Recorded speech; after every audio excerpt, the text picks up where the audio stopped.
Welcome again to the ADRA Canada Insider podcast, and especially to the special series we are doing for our week of ADRA emphasis. Each podcast during this week, we are focusing on a different sector of the work that ADRA does. I have here with me today Frank Spangler to speak with us about our livelihood work. So Frank, Yes. welcome. Thank you. Thank you. It's nice to be the guest this time. Yeah, you were interviewing Mark Johnson for our kickoff to the week of ADRA emphasis. Yes, people should probably know that Heather is the official host of the ADRA Insider podcast, especially as we go into 2022. And we were really hoping that you could host all of these, but you had some Illness in the babies that were family. sick. Yeah. So I'm really glad that they're better and that you're now able to host. I was wondering how I was going to interview myself. Yeah, you sent me a text saying, I guess I could have a split screen and I interview myself. Like, what was that? The Parent Trap. Yes, I laughed so hard about that. As fun as that would have been, I'm glad I get to be here with you today to talk about our livelihood projects. It's wonderful to be the guest. I usually like to prefer to be behind the We'll cameras. just pretend they're not there as best as you can. So you have been working with ADRA for a good long time, Yes. over 30 years? Yes, my first film shoot was in 1989, and ADRA really only got started in 85, so I've been there almost from the beginning. Yes, that's right. I don't know if they could call me an elder statesman yet. Statesman? I've got the gray hair anyway. Oh, and the experience around the world. You've been, how many times do you think you've been on nearly every continent in the world? Maybe not Antarctica, but... Yeah, I about 10 years ago added up the countries, and it had come to around 50 then, and I've been to a number more since, so maybe 60 different countries. Wow, that's amazing. Over the years, and seen a lot of ADRA's work, and I've always been so impressed about the way that ADRA is changing people's lives and improving their lives. And yeah, you probably have seen a lot over the last 30 years. So you weren't always with ADRA, however. I've heard you refer to yourself as the pastor turned photographer. Pastor turned photographer. Yeah. A lot of people smile at that, especially when I tell people in Africa that I was once a pastor, but now I'm a photographer. I think a lot of them think I've maybe lost my way. No.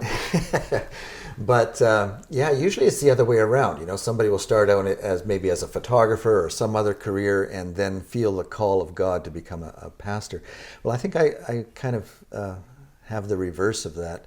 Although I like to think that God had always planned for me to be a photographer. I felt like even as a child, I remember when I got my first camera, a little brownie camera. I don't know if you've seen those, a little square box.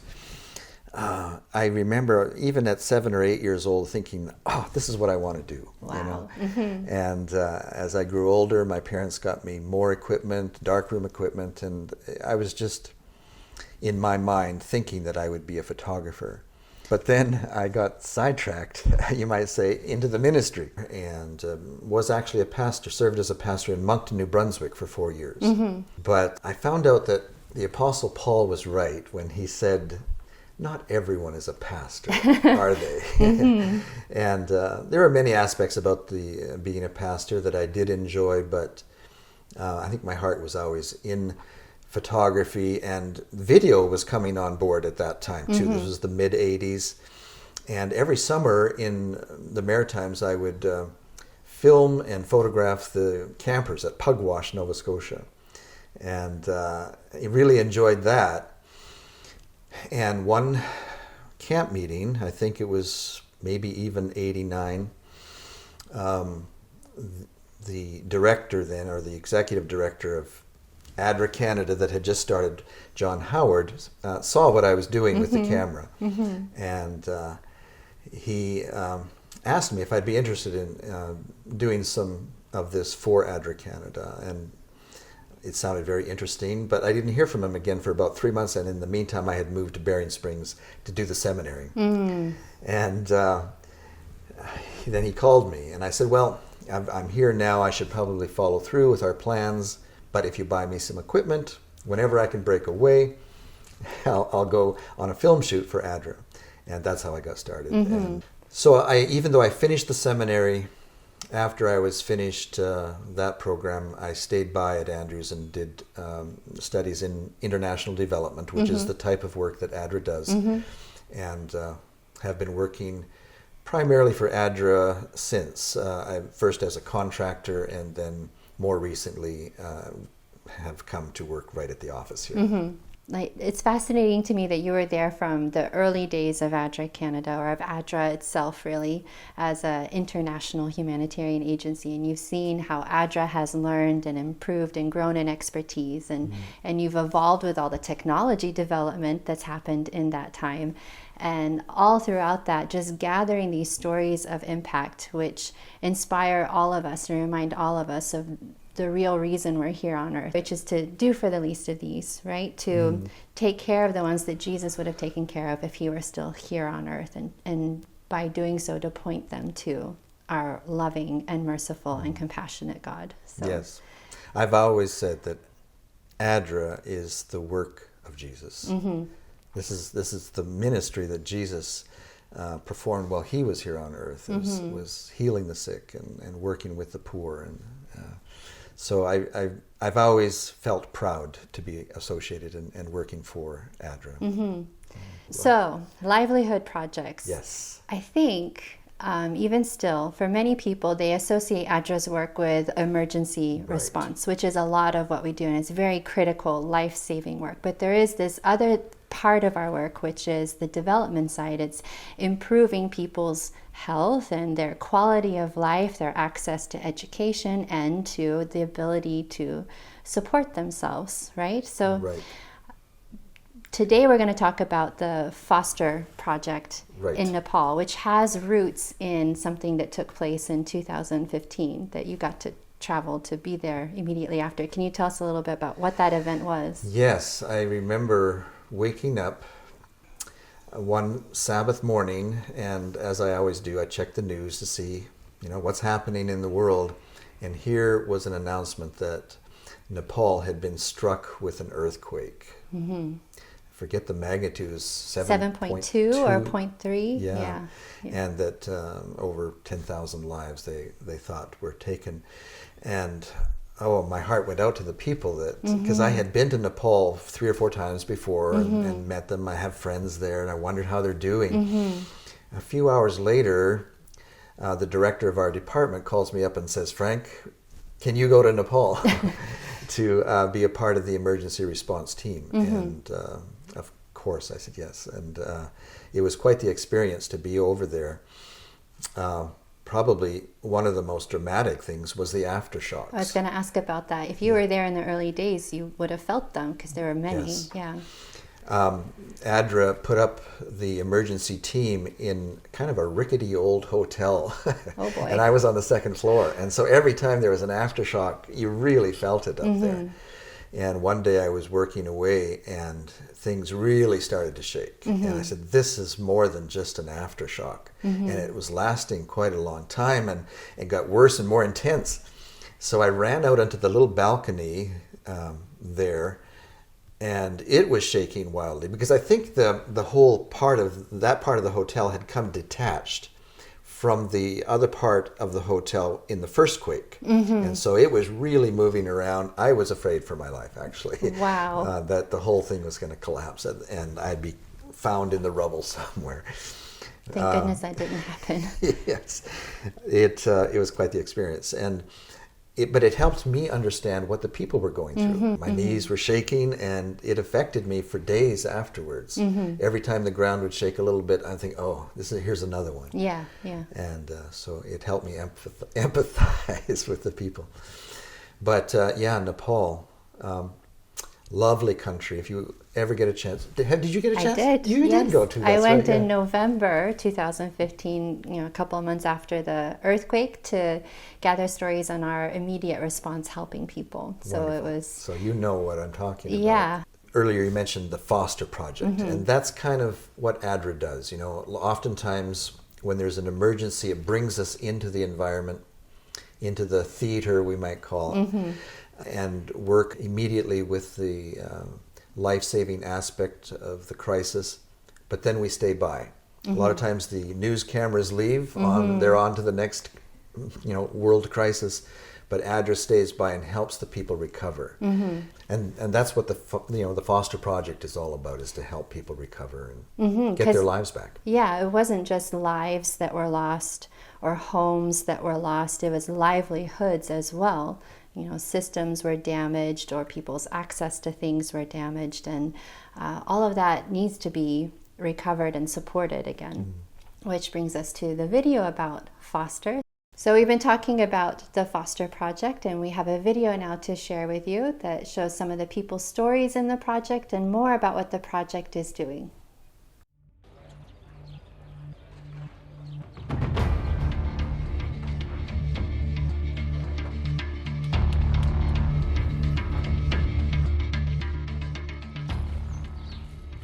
On April 25, 2015, the country of Nepal experienced a devastating earthquake. Registering 7.8 on the Richter scale, the quake took the lives of 9,000 people. With most homes made of simple mud and brick, thousands of families living in remote regions lost everything.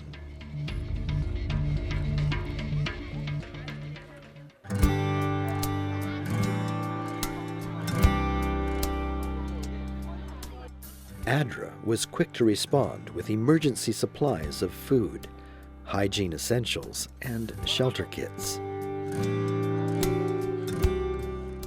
After the dust had settled and the news cameras had moved on to the next world crisis, ADRA stayed on to help remote communities recover.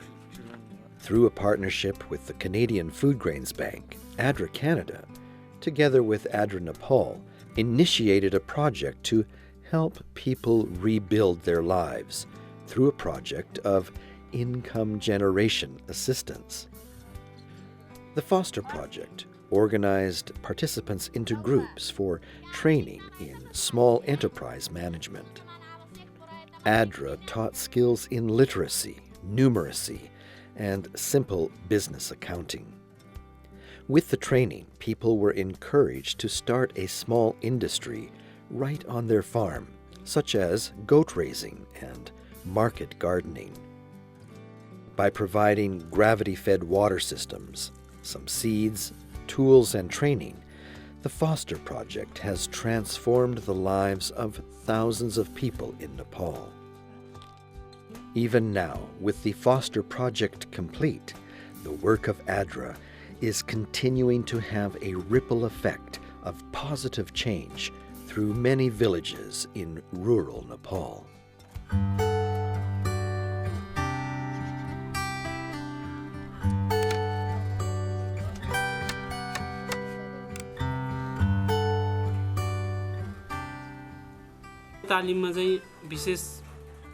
I am a goat farmer living in the Dotting district of Nepal.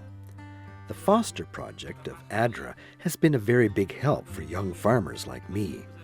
It has really helped me get a much better foundation in goat farming. There were many things that I did not understand.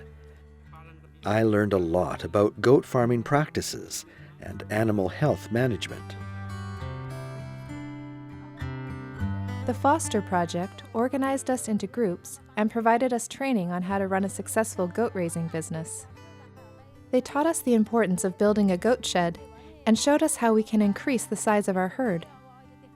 My husband and I decided to follow the advice and built a shed last March. We have noticed a real difference.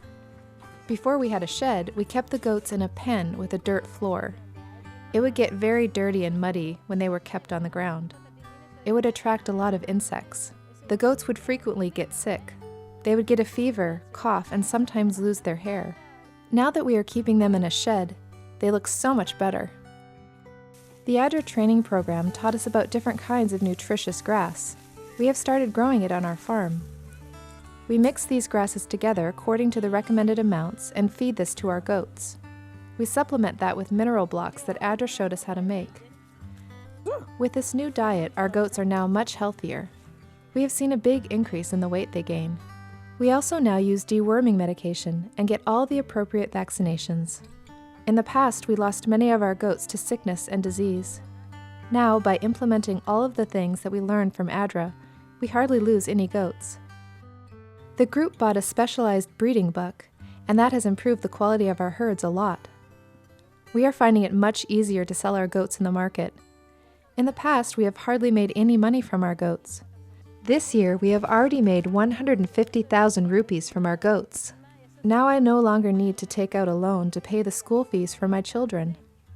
I am now confident that no matter what level they choose to go to in their education, I will be able to pay for it without any problem. We want to thank ADRA for all the help they have given us. Namaste. Namaste. I am Januka, chairperson of the ADRA Agricultural Group in our village. One of the biggest problems that we had in our village was a real shortage of water. The Foster project of ADRA has installed a multi-use water system. This has really changed our lives. Water security is no longer a problem, and this has opened up so many opportunities for income. Before ADRA, we would only plant a small plot of land, and only during the monsoon season. Even then, we were not able to grow very much. We would grow vegetables without really knowing how, and our harvests were always very poor. In our foster group meetings, ADRA gave us training on how to grow vegetables for income. We learned how to prepare the soil, the proper spacing for each kind of plant, along with how to make organic fertilizers and natural pesticides. We are now getting rich harvests and are able to sell our vegetables in the market for a good income. In our home, we used to rely completely on my husband's income. Now, with the water issue solved and the new growing techniques that I have learned, I have already earned 90,000 rupees. I am now able to meet the household expenses through the sale of my vegetables. I am so happy with this new income that I am expanding my farm to grow even more vegetables. I wish to thank ADRA for all that they have done to help me and our village.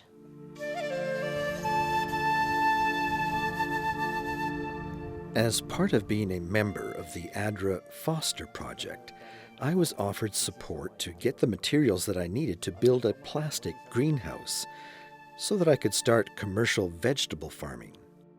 Before ADRA came and gave us training, we would randomly sow seeds in a small plot of land. They never did well due to overcrowding and poor plant health.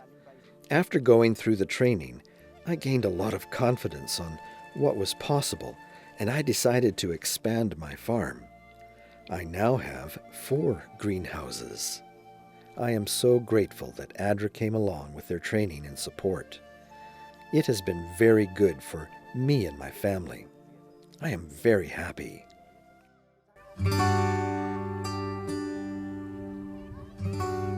When ADRA came to my home and asked if I would be interested in joining a farmers group, I told them that I didn't even know how to write my own name, and I hesitated to join.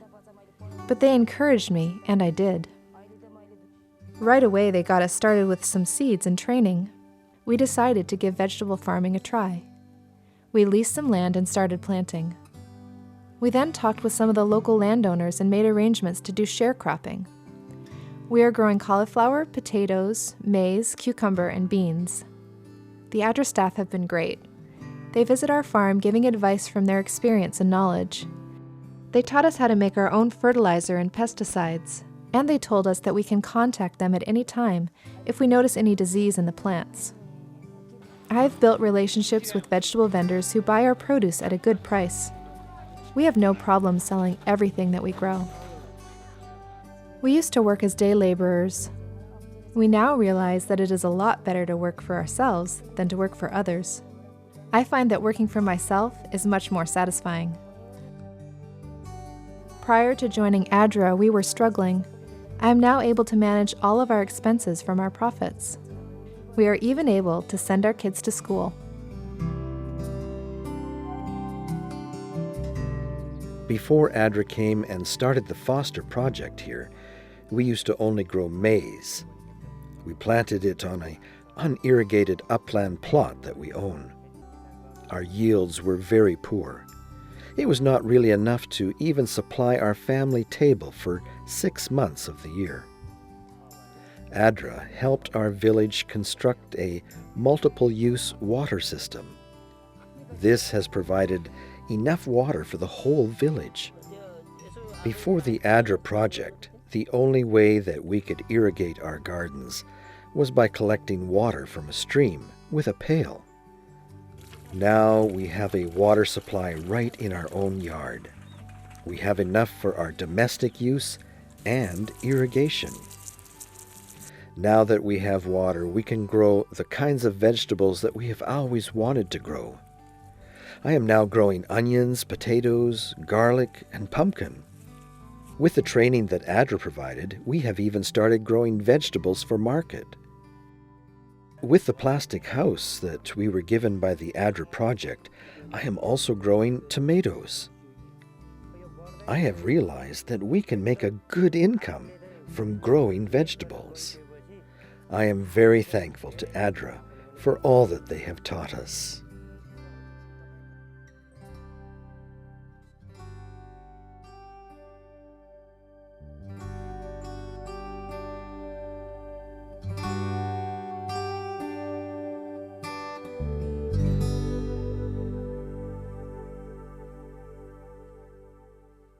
Okay, we are back. When I was watching this video, Frank, what stood out to me is the contrast between the people sharing their stories in the Foster Project and the people who are sharing their stories with me when I was there a few months after the earthquake. You know, everywhere we went, we saw the damage and the rubble of the earthquake, and everyone we talked to, you know, it was still very fresh for them, the trauma of it, the loss, and you know, of course there were tears, there was a laundry list of things that they needed to get back on their feet, and there was just this feeling of on their part hopelessness, and on our part, what more can we do? And then when I see the people sharing their stories in the Foster Project, they're smiling, they're standing up tall, and I just think that's a marvelous transformation to see. Yes, and I think what always impresses me is how inexpensive the project really is. It doesn't take a lot to help people get back on their feet. A little bit of moral support, a little bit of education, perhaps maybe some startup cash, and usually it's a small loan that people pay back, so that doesn't cost ADRA anything. And with just a small investment, you can bring a whole community up. And it sounds like too, you know, maybe they were doing some of these activities, whether goat farming or agriculture, prior to the earthquake. But now with the trainings and the education and the learning, they're doing it even better. So their lives aren't just getting back to what it was before, it's actually even better in spite of this devastating catastrophe that took place. Yes, people were saying that they were trying to make some money by raising goats, but they found that the goats often got sick and died before they could take them to market.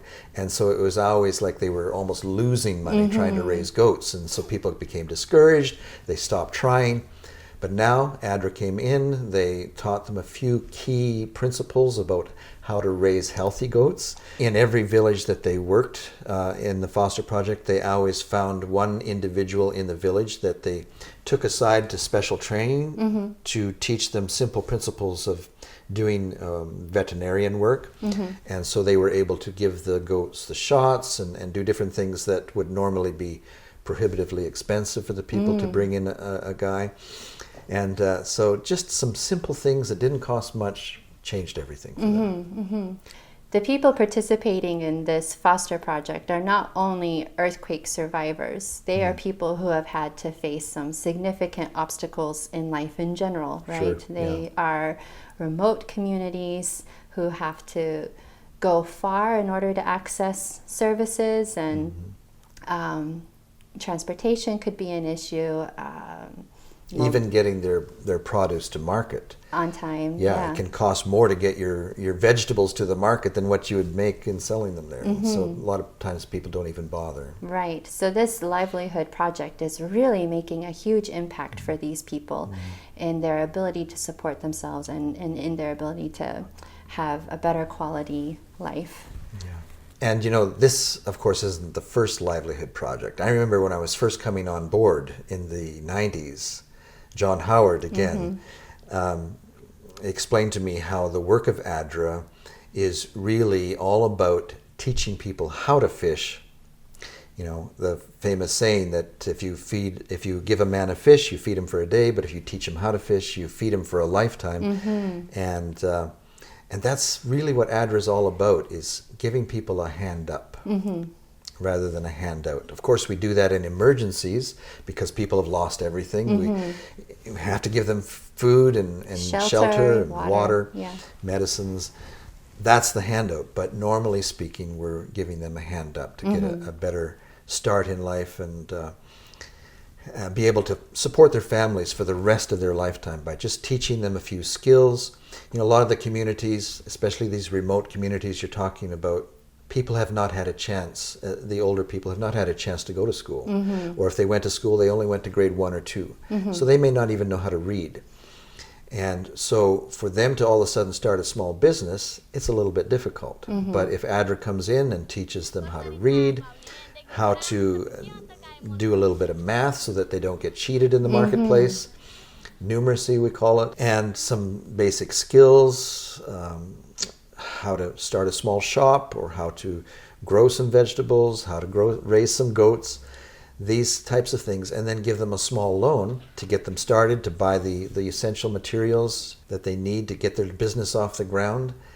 And all of a sudden you see people that were starving before now able to feed their families, send their kids to school. And have enough left over for markets, right? Yes. To earn an income on top of feeding their families, The concept of the small loan was something that started in Bangladesh. It was another organization. Was it the Grameen Bank? The Grameen Bank, yes. Yeah. And ADRA picked up on that very early. And I remember, I think that was the first place that I saw the small loan program was in Bangladesh, and how it changed people's lives. And the big banks, of course, were laughing because they thought it would fail, that people would never repay those loans. You give people like that some money, you'll never see it again. But we found that the repayment schedule was almost 100%. Wow. People were so grateful that they no longer had to pay 300-400% interest at the loan shark in the marketplace, that they respected ADRA to pay that loan back. But not all loans came directly from ADRA, if I understand. Like ADRA, following the Grameen Bank model, would help communities establish their own small groups. Yes, that was part of it as well. Savings and loans, right? They would start little groups where ADRA might invest in the group to get it started, little startup cash. But then they would form these small groups, and people would come in and every week make a donation to the bank itself. Not a donation, but a deposit. A deposit, that's better. And they're building up their own savings. And these are the unbanked. They don't really even know about how to start a bank account. But all of a sudden they have a savings plan. And if any one member of the group faces an emergency, they can draw a small loan from the group bank and not have to pay the huge interest rates from the loan sharks. And if they want to start a small business and need to buy some tools, they could get the loan from that little bank. And it's so successful, and the people paid back their loans. That's amazing to have access to that kind of capital, that kind of support going forward, that peace of mind to know that when your family runs into those emergencies, there's something to fall back on, right? And that it's shared amongst the community members. There's relationships there, there's trust there, there's also social pressure to pay back on your loan. You know, it's built in. Yes, you might have noticed one lady in the video mentioning that now she has enough money to send her child to school. Yeah, it seems like many people were saying that. Yeah, it's something that I've noticed not only in Nepal but everywhere. One of the things that people do when they are able to make a little extra money is always support their children.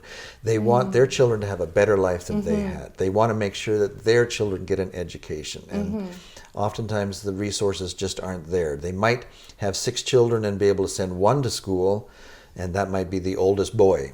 Right. Yeah. But now all of a sudden they have enough money to send all of their kids, even the girls, That's they say, amazing. to school. And it's like one of the big things that they do with the extra money. They always mention that when I do the interviews. Now we can send our kids to school. And so it really, I think, speaks to how responsible they are with the new money that they're getting, and making sure that they're investing in their family, investing in their children. A lot of times I think people worry that, we go and help the poor, but they'll just use the money to go to the bars or something like that. But that has not been my experience. Right. The people, and it's usually the woman of the house that's managing all of this, and she makes sure that the money is being spent on the family and invested back into the family. That really speaks to the generational impact of this kind of work. Like you said, you give a fish, you feed him for a day.